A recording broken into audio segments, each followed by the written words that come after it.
Assalamualaikum warahmatullahi wabarakatuh. Perkenalkan, nama saya Gilang Arya Putra dengan NIM F1E121210 dari ruang 0R001 Statistika Terapan.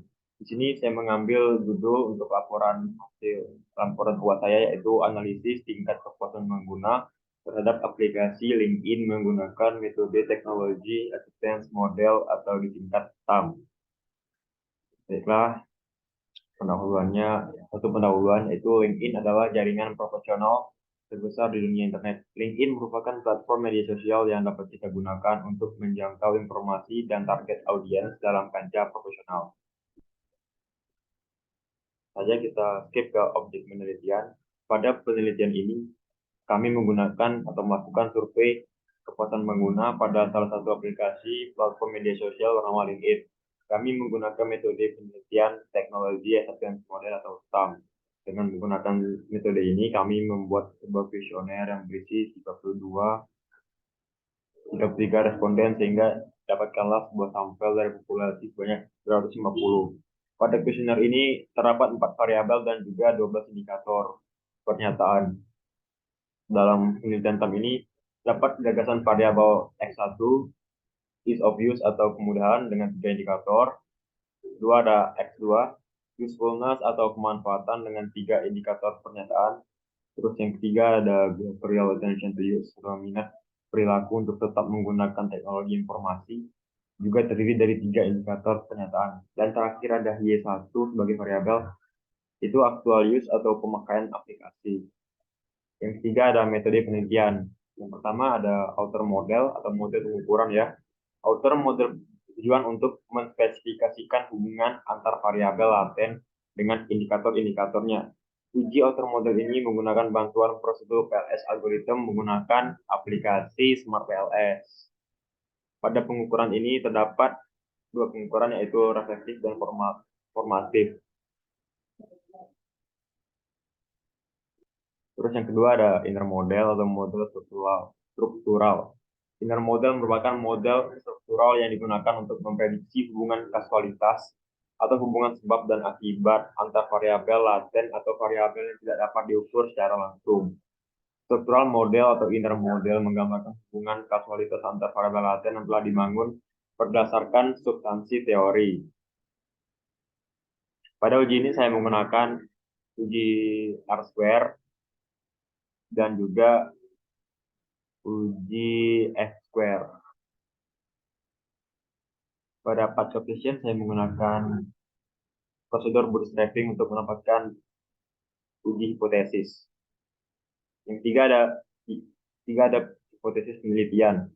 Penelitian ini menggunakan metode TAM murni tanpa modifikasi dan tanpa menggunakan variabel eksternal. Pengujian ini dilakukan untuk mengetahui diterima atau tidak diterimanya hipotesis yang telah dirumuskan. Pengujian ini dilakukan dengan melihat nilai signifikasi untuk mengetahui pengaruh variabel eksogen dan endogen pada PET coefficient. Informasi lebih detail tentang TAM ada pada gambar ini ya. Jadi saja ini adalah X1 mempengaruhi X2, terus X2 mempengaruhi X3, X1 berpengaruh pada X3, X3 berpengaruh pada Y1. Terus dapatlah hipotesis sebagai berikut. Satu yaitu X1 berpengaruh pada X2, hipotesis 2, X1 mempengaruhi X3, hipotesis 3, X2 berpengaruh pada X3, dan hipotesis 4, X3 mempengaruhi Y1. Yang keempat ada hasil dan pembahasan. Dalam penelitian ini kami menggunakan kuesioner yang disesuaikan dengan skala Likert untuk yang ada untuk variabel TAM. Pada kuesioner ini kami menggunakan 4 poin yaitu 1 sangat tidak setuju, 2 tidak setuju, 3 setuju, dan 4 sangat setuju. Berikut ada tabel variabel TAM. Ini adalah tabelnya. Variabel is of use atau X1 ada 3 indikator dengan konstruk X1 1, X2, X3. Terus variabel kedua ada usefulness. Sebagai X2 mempunyai 3 pernyataan, 3 indikator dan 3 konstruk, yaitu X2 1, X2.2, X2.3. Dan seterusnya ada X3 atau behavioral intention. Ini 3 pernyataan atau 3 indikator. Dan juga terdapat 3 konstruk. 4 ada actual use atau sebagai Y1. Terdapat juga 3 pernyataan dan 3 indikator. Ini juga 3 konstruk. Kuesioner yang diambil dari beberapa variabel tam yang terdiri dari 12 pertanyaan dari 4 variabel tam.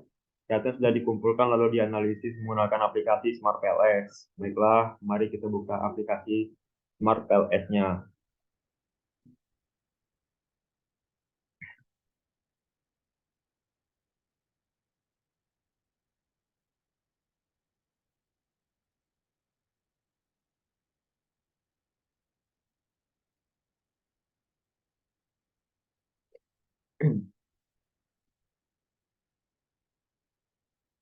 Karena Smart PLS saya tidak berlangganan, jadi hasil yang kemarin tidak bisa disimpan ya. Baiklah, kita buat saja.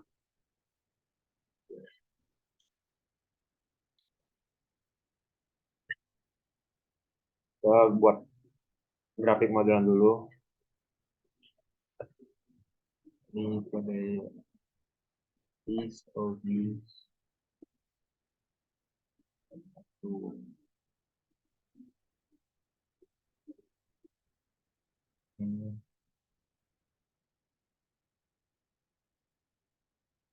usefulness sebagai X2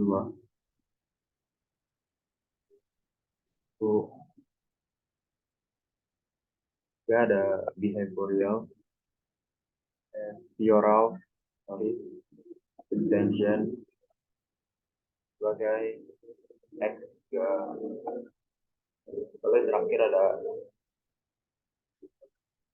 Y1 yaitu actual use. Y1. Oke. Setelah jadi, mari kita membuat koneksi kepada 4 variabel ini.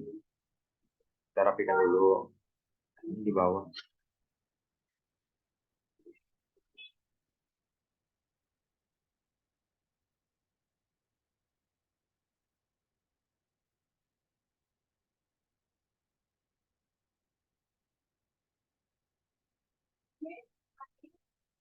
Ini ya.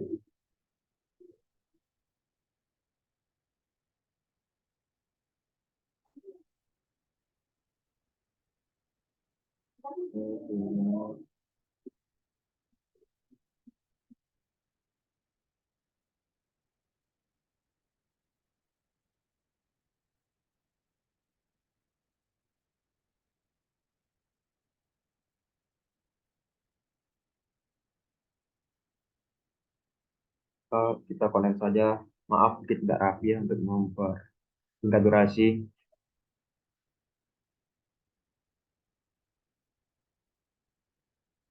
Kita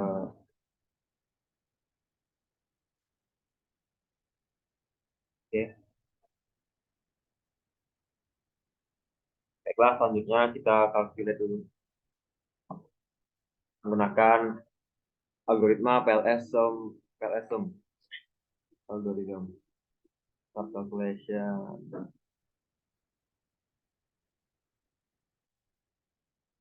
Oke, lihat lagi laporan kita ya.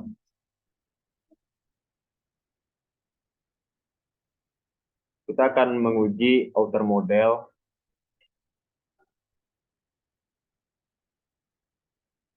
Oke. Model pengukuran menjelaskan bagaimana konstruksi ukur dan diandalkan atau valid serta reliable dengan melihat melalui uji konvergen. Uji konvergen dapat dilihat dari loading faktor, yaitu nilai yang memiliki setiap indikator dengan nilai yang telah ditentukan oleh rule of thumb. Besar 0,7, itu adalah loading faktornya ya. Dan nilai AVE, average variance expert, itu nilai yang dimiliki setiap variabel sebesar lebih dari 0,5. Ini ada tabel untuk uji validitas konvergen. Kita lihat dulu di SmartPLF. Gimana ya?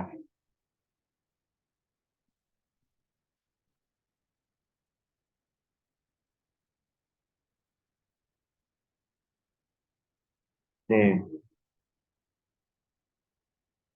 ini adalah nilai AP atau Average Variance Structure.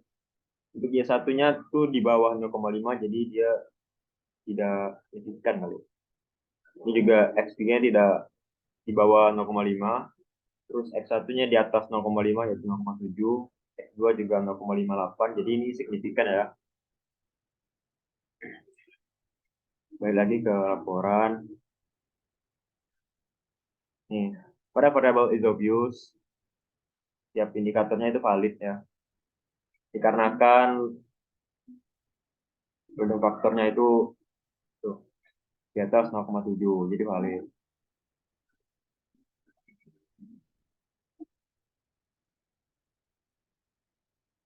Lalu ini pada variabel usefulness di atas 0,7. Pada variabel behavioral intention dikarenakan APE-nya itu merah ya. Merah, jadi dia tidak valid. Karena walaupun konstruknya atau walaupun loading faktornya itu udah memenuhi syarat, tetapi APE-nya tidak memenuhi syarat, jadi tidak valid ya. Jadi behavioral intention tidak valid. Kemudian variabel actual use semua konstruknya tidak valid.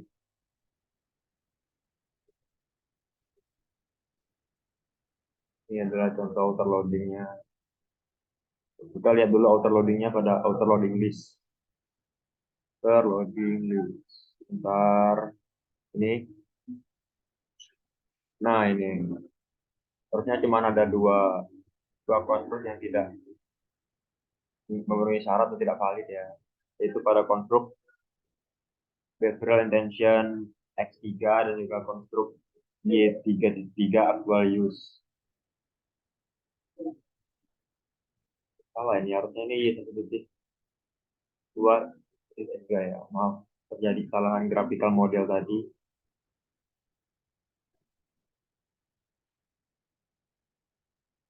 Kita lanjut saja pada ini laporannya. Ini adalah screenshot dari average variance extractor atau AVE. Lanjut kita akan lakukan pengujian validitas diskriminan dapat dilakukan dengan melihat nilai dari cross-loading, di mana indikator yang mengukur variabel nilai korelasinya harus lebih besar dibanding korelasi dari variabel lainnya, serta cross-loading harus di atas 0,7.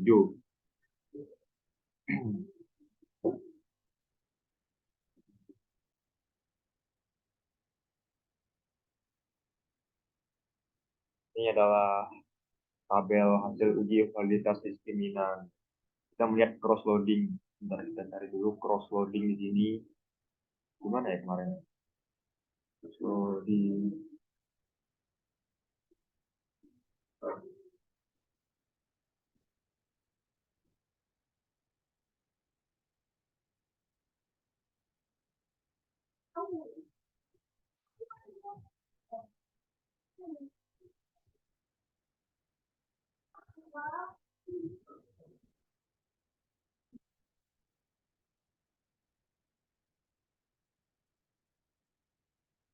Oh ini. Ini adalah cross-loading dari uji diskriminan validity.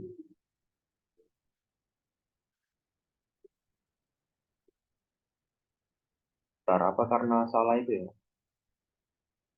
Salah graphical model.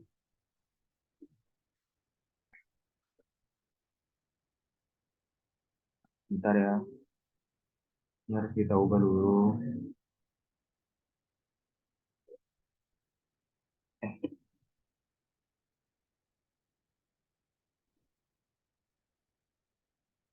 Nah, apply. Terus saya sudah benar. Lanjut kita ulang calculate.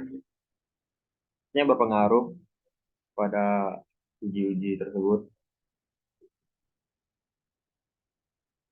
Nih, diskriminan validity cross-loading.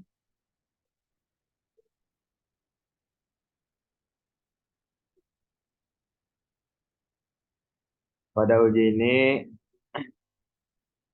X1 atau konstruk X1, Y1, 2, 3 itu lebih besar dari cross-loadingnya 0,7 ya. Jadi valid. Terus variabel 2, X2 di atas 0,7 semua ini konstruknya. Lalu variabel X3 ada satu yang tidak memenuhi minimal cross-loadingnya itu 0,2, jadi tidak valid ya. Lalu yang terakhir ada Y1 pada konstruk Y1.3 itu tidak valid dikarenakan di bawah 0,7. Uji reliabilitas diukur dengan dua kriteria, yaitu dengan Cronenberg alpha dan composite reliability. Menurut Ghazali, penggunaan Cronenberg alpha untuk menguji reliabilitas konstruk akan memberikan nilai yang lebih rendah. Sehingga untuk menguji suatu konstruk lebih disarankan menggunakan composite reliability. Jika setiap variabel memiliki nilai composite reliability lebih besar dari 0,7, maka dapat dinyatakan reliable. Ini adalah uji reliabilitas. Kita cari dulu ya untuk mencari composite reliability di MapLS. Bentar.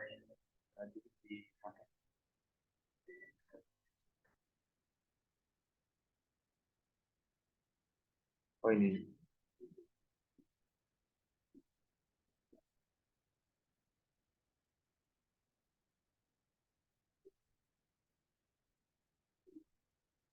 Jadi pada 4 variabel tersebut hanya satu variabel yang tidak reliable ya, yaitu Y1. Apakah sama? Nah, sama guys. Sama ya. Sini 0,6 berarti di bawah 0,7, jadi dinyatakan tidak reliable. Ini yang lainnya reliable 0,7, 0,9, 0,8.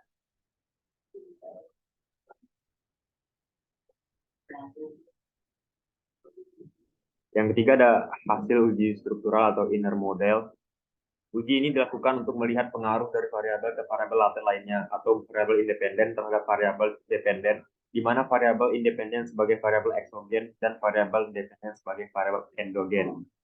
Nilai R square dengan nilai yaitu 0,75 maka dinyatakan bahwa model tersebut kuat. Terus 0,5 dinyatakan bahwa model itu adalah moderat atau sedang.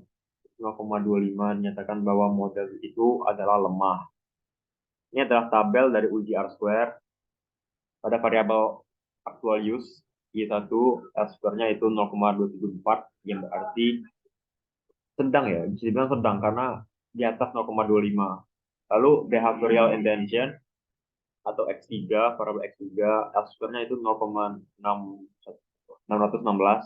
itu sedang. Sedang ya.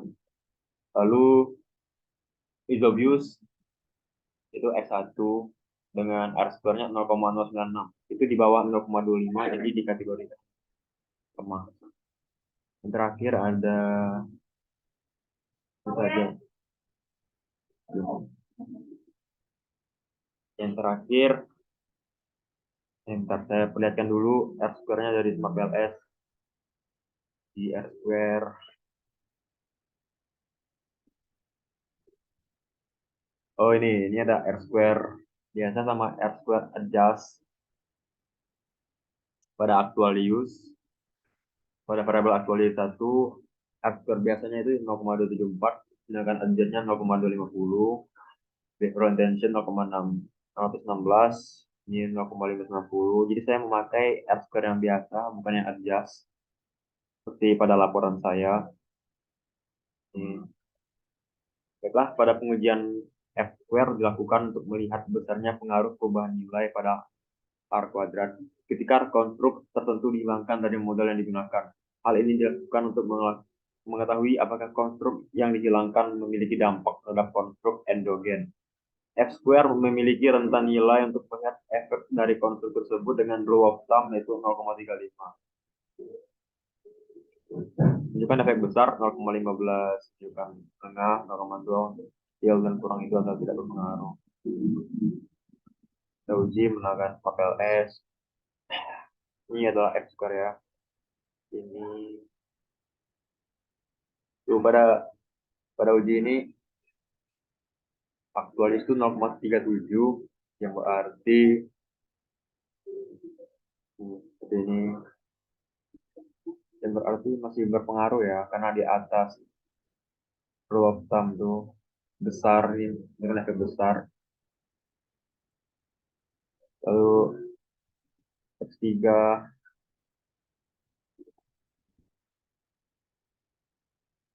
lalu hubungan antara X1 dan X3 itu 0,691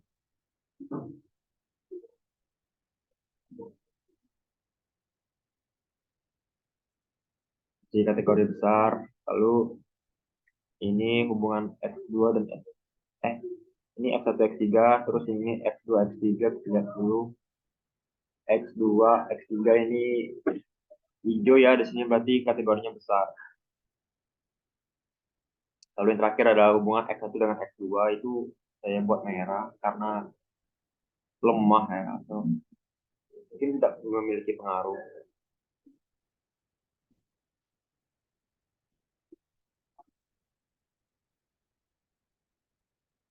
Saya juga kurang mengerti tentang ini, tapi saya rasa tidak memiliki pengaruh.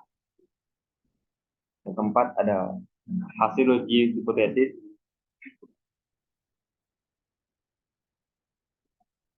pada X1 ke X2.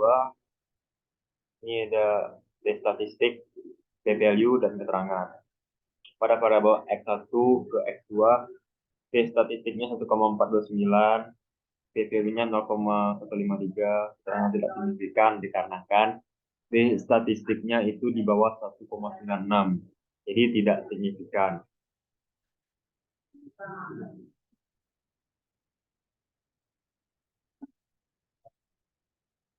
Lalu juga ini harusnya di atas 0,05, tapi dikarenakan ini tidak mencukupi standar UMKM, jadi tidak signifikan walaupun p-value-nya ini besar.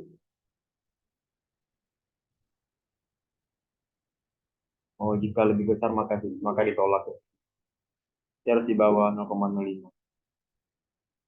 Terus pengaruh X1 X3, statistiknya itu 4,185 dengan p-value-nya 0, keterangan signifikan. Yang ketiga ada X2 pengaruh X3, statistiknya itu 2,815, p-value-nya 0,005, itu signifikan. Lalu X3 Y1, statistiknya 2,521, p-value-nya 0,12, signifikan. Kita baca saja hipotesisnya ya.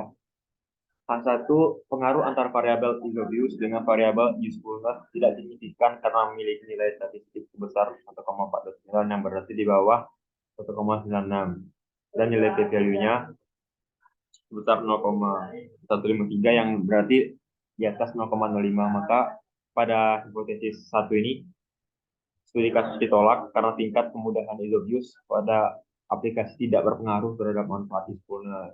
Kemudian hipotesis 2, pengaruh antara variabel ease of use X1 dengan variabel behavioral intention atau X3 signifikan karena memiliki T statistik sebesar 4,185 yang berarti di atas oleh rule of thumb 1,96 dan nilai p-value-nya sebesar 0 yang berarti di bawah 0,05. Maka H2 pada studi kasus ini diterima karena tingkat kemudahan ease of use akses pada aplikasi berpengaruh terhadap minat perilaku atau behavioral intention dari aplikasi LinkedIn. Yang ketiga ada H3, pengaruh antara variabel usefulness atau X2 dengan variabel behavioral intention X3 signifikan karena memiliki nilai T statistik sebesar 2,815 yang berarti di atas 1,96 dan nilai p-value sebesar 0,005 yang berarti di bawah dari standarnya 0,05, maka signifikan. Pada H3 ini, studi kasus diterima karena tingkat kemanfaatan usefulness pada aplikasi berpengaruh terhadap minat perilaku atau behavioral attention dari aplikasi LinkedIn. Yang kemudian hipotesis 4, pengaruh antara variabel behavioral attention X3 dengan variabel actual use Y1 signifikan karena memiliki nilai T statistik sebesar 7,521 di atas oleh rule of thumb T statistik yaitu 1,96 dan nilai p-value sebesar 0,012 ya berarti di bawah 0,05. Maka pada H4 di studi kasus ini diterima karena tingkat minat perilaku atau behavioral intention pada aplikasi berpengaruh terhadap pemakaian aplikasi actual use dari aplikasi LinkedIn. Jadi kesimpulannya adalah pada uji validitas konvergen, ease of use X1 dan variabel usefulness X2 semua indikatornya valid karena AP di atas 0,5. Tapi pada variabel behavioral intention X3 dan variabel aktualis Y1, semua indikator tidak valid ya. Tadi karena AP-nya itu di bawah 0,05 walaupun loading faktornya itu memenuhi syarat ya. Jadi patokannya itu adalah APE. Kalau APE tidak cukup itu tidak valid. Kedua, berdasarkan hipotesis pemakaian aplikasi LinkedIn terhadap kemudahan dan pemakaian aplikasi ini tidak memiliki pengaruh yang signifikan.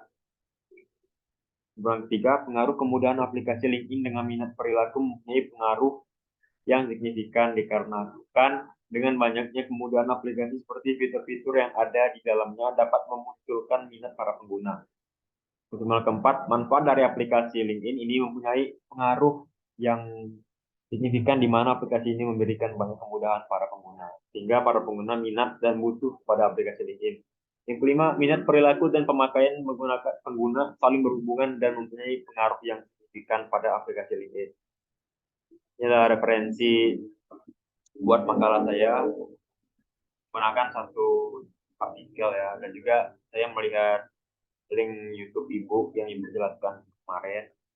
Ini saya kasih tahu artikel yang saya lihat untuk referensi. Ini adalah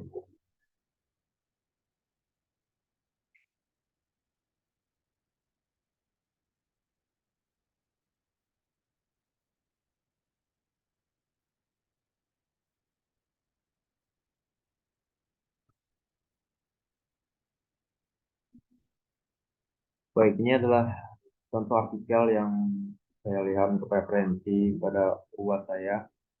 Ini juga menggunakan metode teknologi dan model top-up, tapi tidak menganalisis pada aplikasi ya, tapi sistem pelayanan publik. Hmm.